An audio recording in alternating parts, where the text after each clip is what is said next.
Hai semua, selamat datang di channel Baca Saham. Pada video ini, kita akan membahas satu topik dengan judul tapi seperti biasa, semua pembahasan ini bukan rekomendasi dan hanya informasi. Ingat, kerugian kamu tanggung sendiri ya. Nah, pada video kali ini, saya tertarik membahas satu topik dengan judul kenapa asing jual saham big banks seperti BRI, BCA, Mandiri, BNI, dan lain-lain. Artikel ini saya kutip dari moneynesia.com yang dituliskan pada tanggal 11 Januari tahun 2025. Tapi meskipun artikelnya ini ditulis pada bulan Januari, kita bisa melihat bahwa asing masih melakukan penjualan hingga bulan Februari saat video ini dibuat pada tanggal 22 Februari tahun 2025. Kita bahas sekilas. Investor asing terus menunjukkan tren penjualan saham besar-besaran pada big banks atau bank-bank besar di Indonesia, termasuk BRI, BCA. Fenomena ini memicu pertanyaan besar, kenapa saham-saham ini mengalami tekanan jual yang begitu signifikan? Tren penjualan saham oleh asing. Menurut data Kasei, pada kuartal 4 2024, investor asing mencatatkan rekor net sale terbesar dalam sejarah dengan total penjualan bersih mencapai 31 triliun di sektor perbankan. Dari jumlah tersebut, BRI menyumbang 18,53 triliun atau hampir 60% dari total net sale. Penurunan kepemilikan asing terhadap saham BRI pun cukup signifikan, dari 36,56% pada akhir 2023 hanya 32,05% pada akhir November 2024. Saham BBCA juga tak luput dari aksi jual.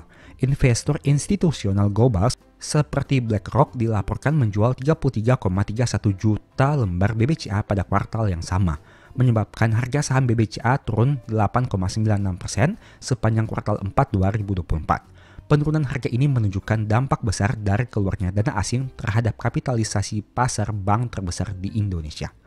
Mengapa asing menjual saham BRI dan BCA? Ada beberapa alasan utama di balik keluarnya investor asing dari saham big banks Indonesia seperti BRI, BCA, dan lain-lain. Pertama, ketidakpastian global dan suku bunga tinggi. Ketidakpastian global terutama terkait tren suku bunga menjadi salah satu faktor utama.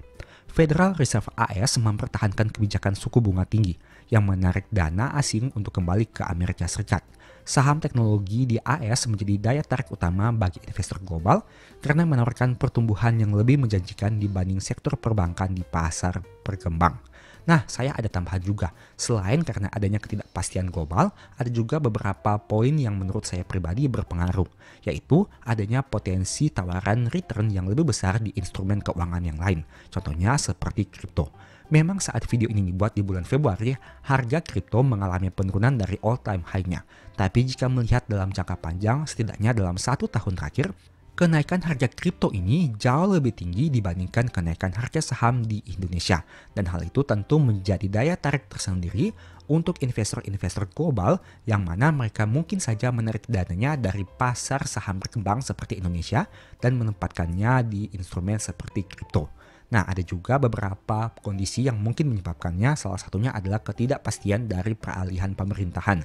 Mungkin mereka menunggu adanya stabilisasi dari pemerintahan yang baru ini dan mereka masih wait and see untuk melihat sepak terjang pemerintahan yang baru ini. Tentunya mereka juga akan mengharapkan keuntungan sebesar-besarnya dari investasi di Indonesia. Sehingga hal itulah yang mungkin menyebabkan mereka melakukan penjualan besar-besaran saat di tahun 2024 dan 2025 ini. Poin kedua, margin perbankan yang tertekan. Di Indonesia, suku bunga tinggi tidak memberikan keuntungan signifikan bagi bank karena biaya dana kredit meningkat sementara NIM menurun. Khusus untuk BBRI, keterlibatannya dalam penyaluran kredit usaha rakyat atau KUR yang bertujuan sosial seringkali membebani profitabilitas.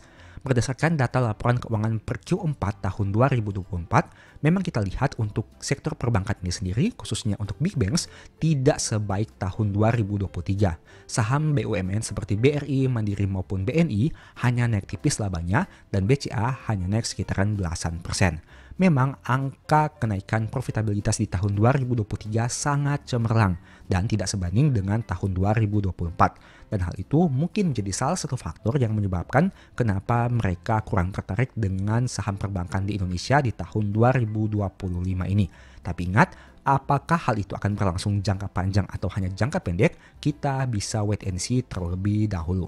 Mengingat di tahun 2025 ini memang dari sisi tantangannya masih ada. Tapi bukan berarti sektor perbankan di Indonesia itu sudah tidak baik. Kita masih bisa melihat di tahun 2024, 4 bank besar ini masih menghasilkan pendapatan bunga yang sangat besar, yang bahkan bisa dikatakan menjadi salah satu yang terbesar di Indonesia. Apalagi dari sisi labanya, mereka masih menghasilkan laba yang bisa dikatakan merupakan yang terbesar untuk perusahaan publik di Indonesia. Poin ketiga, kekhawatiran ekonomi domestik. Kondisi ekonomi domestik juga mempengaruhi kepercayaan investor. Penurunan daya beli masyarakat dan potensi peningkatan kredit bermasalah menjadi tantangan yang harus dihadapi oleh sektor perbankan. Bagi investor asing, resiko ini menjadi alasan untuk mengalihkan investasi ke pasar yang dianggap lebih stabil. Sudah menjadi rahasia umum yang mana kamu tahu bahwa kualitas kredit BRI cukup mengalami tantangan di tahun 2024 dengan angka NPL yang bisa dikatakan cukup tinggi jika dibandingkan dengan big banks lainnya. Tapi seperti pemberitaan dan pembahasan saya pada video-video sebelumnya, sebenarnya hal itu masih tergolong wajar dan masih bisa mengatakan bahwa BRI masih menghasilkan kinerja yang baik di tahun 2024 ini. Begitu juga dengan bank-bank lainnya seperti BCA, Mandiri maupun BNI. Kita bisa lihat dari aspek utamanya yaitu pencapaian laba. Meskipun kualitas kreditnya mengalami kenaikan, menyebabkan pencadangan kredit kerugiannya mengalami kenaikan juga, tapi mereka masih mampu menghasilkan laba yang sangat besar. Dan itu bisa dikatakan menjadi salah satu bukti bahwa kinerja big banks ini masih cukup baik di tahun 2024. Meskipun kamu harus ingat bahwa penting untuk memantau kinerjanya secara bulanan maupun triwulan. Dampak penjualan asing terhadap saham perbankan. Keluarnya dana asing memiliki dampak langsung terhadap harga saham dan likuiditas di pasar modal Indonesia. Penurunan harga saham, yang mana harga saham big banks tentu akan mengalami penurunan yang sangat signifikan. Per Februari tahun 2025 kamu bisa lihat harga saham big banks baik itu BRI, BCA, Mandiri maupun BNI mengalami penurunan yang cukup signifikan. Kedua, tekanan pada kapitalisasi pasar. Saham-saham big banks yang sebelumnya menjadi favorit investor asing kini kehilangan daya tariknya, menyebabkan kapitalisasi pasar sektor perbankan menurun secara signifikan. Dan kamu tahu tentunya digantikan oleh sektor-sektor lainnya yang bisa dikatakan tidak diperhitungkan pada beberapa tahun sebelumnya, tapi kini sangat dilirik oleh investor-investor yang ada di bursa. Prospek 2025, apakah saham perbankan Indonesia masih menarik? Meskipun tren saat ini tampak suram, ada beberapa katalis positif yang dapat mendukung prospek saham perbankan di Indonesia tahun 2025. Pertama, pelemahan indeks dolar. Menurut beberapa analis, dolar Amerika Serikat yang terlalu kuat saat ini diperkirakan akan melemah pada 2025. Pelemahan dolar dapat mendorong aliran dana asing kembali ke pasar negara berkembang, termasuk Indonesia.